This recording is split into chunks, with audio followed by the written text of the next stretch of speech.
અત્યારે છોટાઉદેપુરના ઇન્દ્રાલ છીએ. ત્યાં કાશી વિશ્વનાથનું મંદિર છે ત્યાં, અને અહીંયા એક પ્રકૃતિ પ્રેમીઓનું એક કેન્દ્ર છે આ ડુંગરાળ વિસ્તારમાં. અહીંયા મૂળે વનબંધુ આદિજાતિ લોકો માટેનો એક પ્રેરણા કેન્દ્ર છે આર્યું.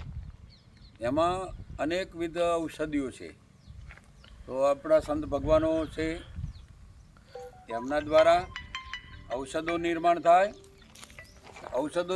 થાય તો એમાં સ્વરોજગારી મળે.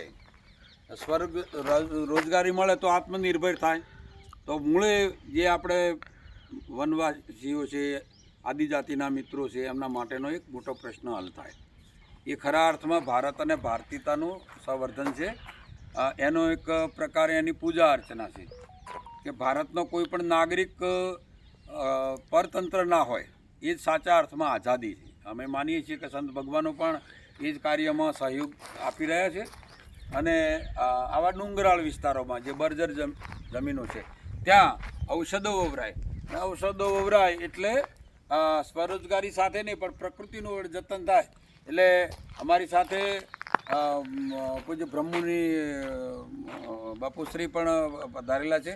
એ આપણા ધર્મ જાગરણ વિભાગ સાથે એ સનાતન ધર્મ દર્શનના ચિંતક પણ છે, અને એ પણ વનવાસી બંધુઓના કલ્યાણ માટે સહયોગ આપે છે. એ મારી બાજુમાં છે વિજયભાઈ પટોળાવાળા, પાટણથી છે. એ ઔષધો અંગેના ખૂબ જ નિષ્ણાત છે, અને નાના ઔષધોના ઉપયોગ માટેને પણ ના માટે આપણને અહીંયા સહયોગ આપવાના છે. થોડો દૂર વિસ્તાર પડે છે, છતાંય લોકો આપણને મદદ કરવાના છે. જયંતિભાઈ મહારાજ છે અહીંયા, એ અહીંયાના પૂજારી છે, પૂજા કરે છે. એટલે હું તો એક એવી અપેક્ષા રાખું કે આ ડુંગરાળ વિસ્તાર છે તો આપણા વનબંધુ ફરીથી ઔષધો વાવતા થાય અને ફરીથી આપણા સનાતન હિન્દુ ધર્મ સંસ્કૃતિને ઉજાગર કરે. તો એ લોકોના પેટ ભરાયેલા હોય તો એમને કોઈની જોડે હાથ લાંબો ન કરવો પડે. એવા હેતુથી આપણા સંત ભગવાનો પણ એમના ધર્મસ્થાનોમાં ઔષધોના વાવેતરો કરે, એની સાથે સાથે ગૌ સંવર્ધન પણ કરે. ગૌ સંવર્ધન થાય તો એ પણ એક મોટી આર્થિક ઉપાર્જન થાય, અને સાથે ધાર્મિકતા જોડે. એવી મારે અહીંયા અમે આવ્યા, અને બહુ સરસ જગ્યા છે.